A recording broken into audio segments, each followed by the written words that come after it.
Hello, welcome to the second FSA Meow, and let me catch you up on what has happened this week. Our prototype shuttle flew twice over the week, completing multiple tests on board. This shuttle should replace the old shuttle FSA. The tests included a life support system, hydraulic robotic actuators on an arm extension for the shuttle, and much more. We are hoping this thing will be ready to fly by the time shuttle FSA flies its last time. As you can see, it sometimes flips out of control, so we are hoping to solve that sometime soon.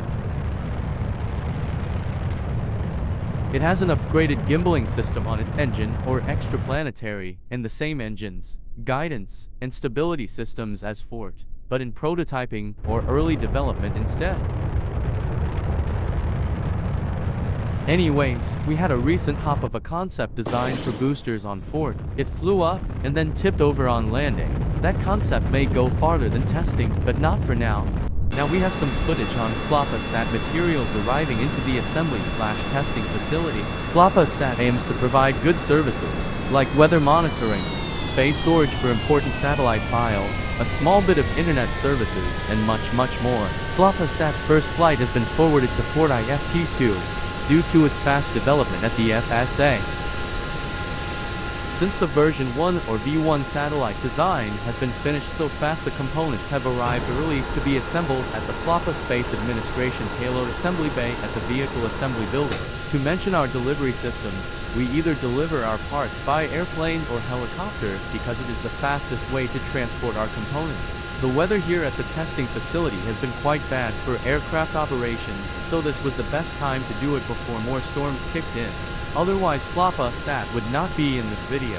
Also please like and subscribe. For some reason YouTubers have to say this now, and back to the video. This aircraft delivery included the probe cores, antennas, the power system, and the code for the probes.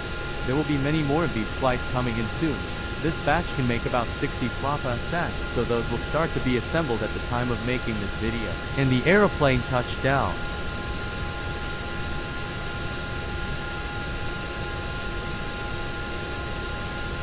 And here is our transporter vehicle. It will take it a few minutes to get it to the vehicle assembly building. Let's talk more about FSA. It has 3 main components and 1 internal component. The 3 main ones are the core of the satellite, the antennas, and the power generators. The core is the brain of the satellite where the cameras, internet signals, and storage are well stored. Next we have the antennas for communication and internet services, and for the last external part, we have the power generator. It is a generator that can last up to 4 years before having to be replaced. There is 1 core for antennas and 2 generators. Now time for the internal component, aka the code. It has 2 scripts, 1 for deployment stored on the vehicle and 1 for operations stored on each satellite. FSA version 2 is currently in the concept phase, but we should see some hardware soon. FSA is a really big project under its core, so it's cool that we have some partially assembled hardware of this project. But let's talk a bit more about the testing facility while we see it. We have 2 assembly buildings, 1 for vehicles and test prototypes, and another for engines and engine prototypes. Since those 2 need a static fire pad, we thought making an assembly building for it would be nice. And then we have our spaceplane hangar where shuttle FSA and other planes exist. Then we have our communications. It's pretty self-explanatory, but it allows us to connect to our satellites and autonomous missions like FRR, Fort, and FIR. Then we have our test FSA control facility where FSA control operates the space center. And finally, we have our administration building where all administrative personnel do their work. This transporter can transport a lot of components, but since it was just made, we are giving it low stress, because while small, the FSA components are quite heavy for what they are. Up next we will have FRRFT9. Since I have no footage, I will talk about it here. FRRFT9 will carry the crew on its upcoming crew capsule. That's what we call our capsule. But anyways, we are hoping for successful booster recovery and successful capsule operations. The capsule will perform many tests, and this is vital for the capsule operations and the new upcoming shuttle. Both should fly soon, and both are really awesome. Now remember when Fort landed? Yes, it landed. Here is some footage of that so we can talk about it.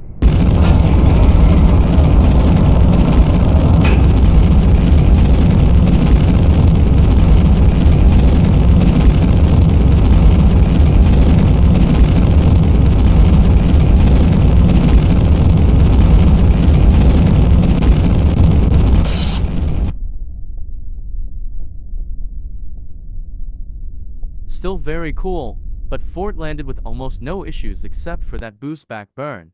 But that was fixed by it reinserting itself and doing it the normal way. But there is some Ford refurbishment footage later, so stay around for that.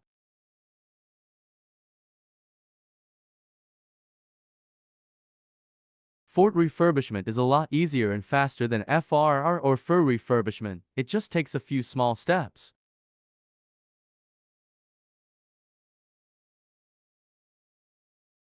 Anyways, where's the truck in its thing? I think it's close to being done with its small travel. Let's check on that. As you can see, we have a KERBAL out to unload the truck, so let's see what that is like. And there we go. The KERBAL got off of the truck and is now walking to the back of the truck to take off the panels.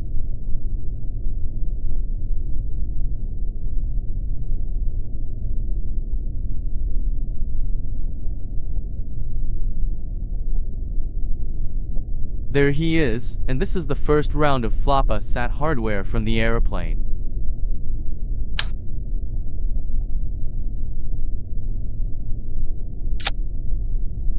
And there go the panels for the back of the truck. They can be reinstalled whenever the need to be.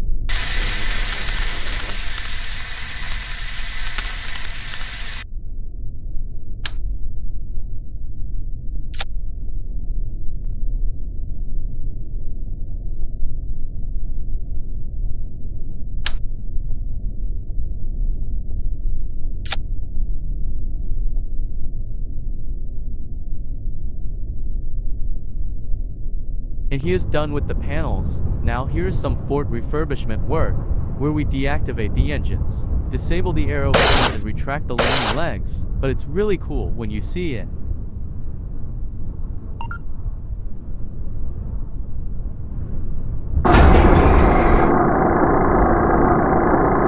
And next we have some special footage for people who watch to the end of the video, but this is all for now. Have been Meow 1 and bye.